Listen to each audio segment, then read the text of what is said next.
നമസ്കാരം.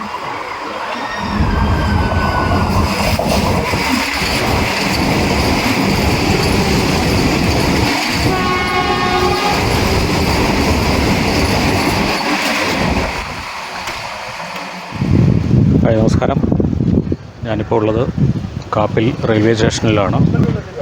ഇവിടെ നാഗർകോവിൽ ജംഗ്ഷനിൽ നിന്നും കോട്ടയത്തേക്ക് പോകുന്ന കോട്ടയം ഡെയിലി എക്സ്പ്രസ് ട്രെയിനിന് കാപ്പിൽ റെയിൽവേ സ്റ്റേഷനിൽ സ്റ്റോപ്പ് അനുവദിച്ചതിനെ തുടർന്ന് അതിൻ്റെ ഫ്ലാഗ് ഓഫ് കർമ്മം നിർവഹിക്കുന്നത് കേന്ദ്രമന്ത്രി ശ്രീ വി മുരളീധരനാണ്.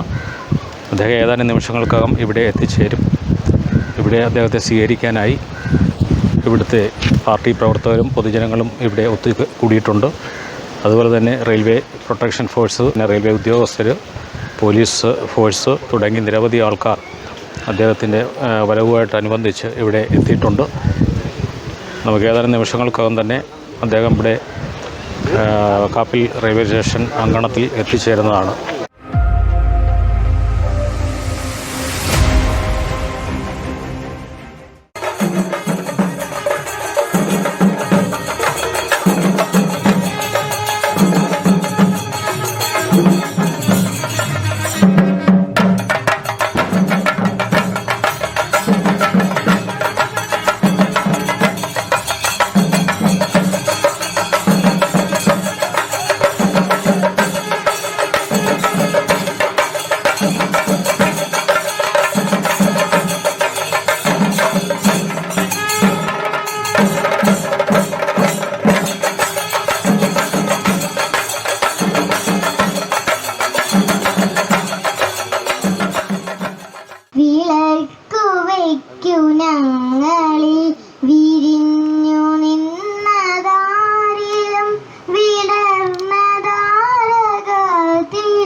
കോട്ടയം പ്രതിദിന എക്സ്പ്രസ് ട്രെയിനിൻ്റെ സ്വീകരണ ചടങ്ങിന് സാക്ഷ്യം വഹിക്കുക എന്ന അപൂർവ മുഹൂർത്തത്തിന് ആണ് ഇവിടെ വേദി ഒരുങ്ങാൻ പോകുന്നത്.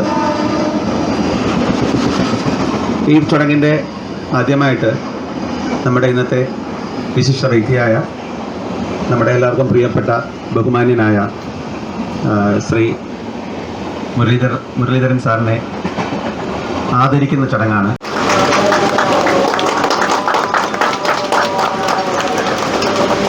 തിരുവനന്തപുരം ഡിവിഷൻ്റെ DRM ഡോക്ടർ മനീഷ് തപ്ലിയാൽജി, ഇവിടെ ഈ ചടങ്ങിന് സംബന്ധിക്കാൻ എത്തിയിട്ടുള്ള കാപ്പിൽ നിവാസികളായിട്ടുള്ള യാത്രക്കാരെ, സഹോദരി സഹോദരന്മാരെ, ജനപ്രതിനിധികളെ, എല്ലാവർക്കും നമസ്കാരം. കാപ്പിൽ എന്ന് പറഞ്ഞാൽ കടലും കായലും സംഗമിക്കുന്ന വളരെ മനോഹരമായിട്ടുള്ള ഒരു പ്രദേശമാണ്. ഈ പ്രദേശത്തിന് വേണ്ടി പ്രധാനമന്ത്രി നരേന്ദ്രമോദിജി കാത്തുവച്ച സമ്മാനങ്ങളിലൊന്നിൻ്റെ ഫ്ലാഗ് ഓഫാണ് ഇന്നിവിടെ നടക്കുന്നത്. നാഗർകോവിൽ കോട്ടയം എക്സ്പ്രസ്സിന് സ്റ്റോപ്പ് എന്നുള്ള ആവശ്യം വരാനിരിക്കുന്ന വികസനത്തിൻ്റെ തുടക്കമാണ്. കാരണം കഴിഞ്ഞ നവംബർ മാസത്തിൽ ഞാനിവിടെ വന്നപ്പോൾ നിങ്ങളെല്ലാവരും ഉന്നയിച്ചിട്ടുള്ള പ്രധാനപ്പെട്ട ആവശ്യങ്ങളിൽ ഒന്ന് ഈ ട്രെയിനിന് സ്റ്റോപ്പ് അനുവദിക്കുക എന്നുള്ളതായിരുന്നു. അത് ഇന്ന് നടപ്പാവുകയാണ്. പക്ഷേ ഇത് മാത്രമല്ല നിങ്ങളുടെ ആവശ്യങ്ങൾ എന്നെനിക്കറിയാം. നിങ്ങൾ ഉന്നയിച്ചിട്ടുള്ള മറ്റ് നിരവധി ആവശ്യങ്ങൾ, ആ ആവശ്യങ്ങൾ ബഹുമാന്യനായിട്ടുള്ള റെയിൽവേ മന്ത്രിയുടെ പരിഗണനയിൽ, സജീവമായിട്ടുള്ള പരിഗണനയിലുണ്ട്. അദ്ദേഹവുമായിട്ട് ഈ കാര്യങ്ങളൊക്കെ ഞാൻ സംസാരിച്ചു. കൂടുതൽ ട്രെയിനുകൾക്ക് സ്റ്റോപ്പ് അനുവദിക്കണം, സ്റ്റേഷൻ മാസ്റ്റർ സ്ഥിരം അടിസ്ഥാനത്തിലുള്ള നിയമനം വേണം, യാത്രക്കാർക്ക് മുറിച്ചു കടക്കാൻ ഒന്നുകിൽ മേൽപ്പാലം അല്ലെങ്കിൽ അടിപ്പാത വേണം.